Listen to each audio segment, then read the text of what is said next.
Programang ito ay rated SPG, striktong patnubay at gabay ng magulang ang kailangan. Maaaring may masiselang tema, lengguwahe, karahasan, sexual, horror o droga na hindi angkop. Diyosa, bakit mo sumagot sa cellphone ni Lynette?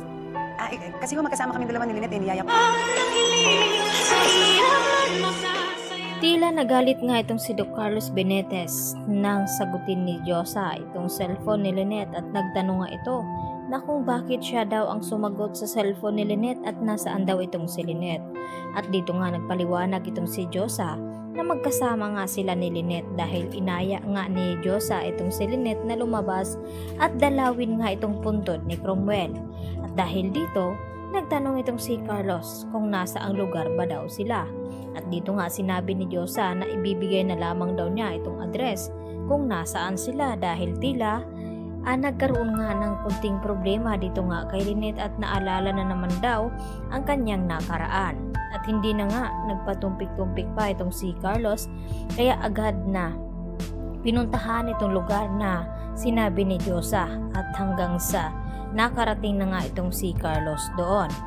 At dahil hinabol ni RJ itong si Lynette upang kumprontahin kung okay lang ba daw ito at dito nga nagalit itong si Lynette dahil sa takot na baka maabutan daw sila ni Carlos. At dito na nga napinayuhan ito ni Diyosa itong si Lynette na dapat hindi daw ganon ang gawin niya dito kay RJ. Dapat bigyan naman daw niya ito ng respeto, hindi porket takot itong si Lynette na baka mahuli sila ni Carlos. Kaya agad na sinundan ni Lynette itong si RJ at humingi nga siya ng pasensya.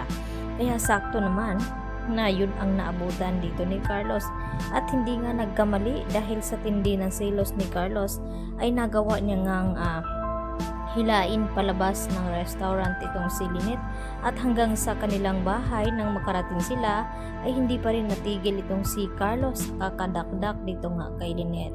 At sinubukan naman na magpaliwanag itong si Lynette kay Carlos na hindi daw niya alam kung papaano nandoon itong si RJ. Basta ang sinabi ni RJ na kakain daw sana siya sa restaurant na ito at napansin niya nga itong si Lynette. At hindi naman daw maniniwala itong si Carlos sa lahat ng sasabihin dito ni Lynette. At hanggang sa nagkasakitan na nga at nagulat itong si Lynette sa pagbato nga ni Carlos ng baso na tumama naman sa kanyang braso. At dahil dito, agad na napatawag itong si Lynette dito nga kay RJ na sinasaktan daw siya di umano dito ni Carlos at pati itong si Annalyn ay ipinaalam nga dito ni Lynette. At nagulat ang mga ito na makita nga itong si Lynette na may sugat sa braso at hindi naman hahayaan ni Annalyn na hindi pananagutin itong si Carlos Benitez sa ginawa nito at balak ngang magsampa ng kaso itong si Annalyn na physical injury dahil sa nangyari nga dito kay Lynette. At sisiguraduhin naman ni RJ na tutulungan niya itong si Annalyn upang mapanagot itong si Carlos Benitez dahil tila tumitindi na nga ang pagsiselos at hindi na tama ang kanyang ginawa.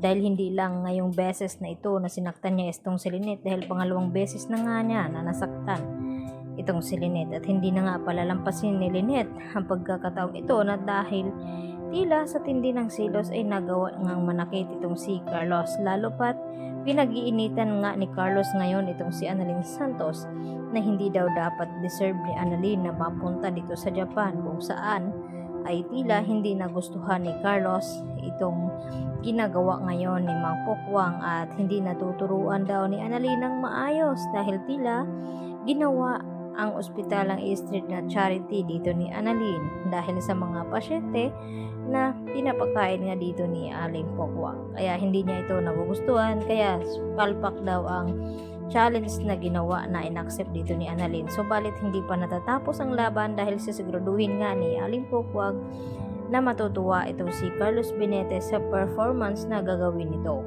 Kaya naman ang ating pakatutukan ngayong Lunes mga kapuso kung talagang dito na kaya susuko itong si Lynette sa ugali dito ni Carlos Benitez.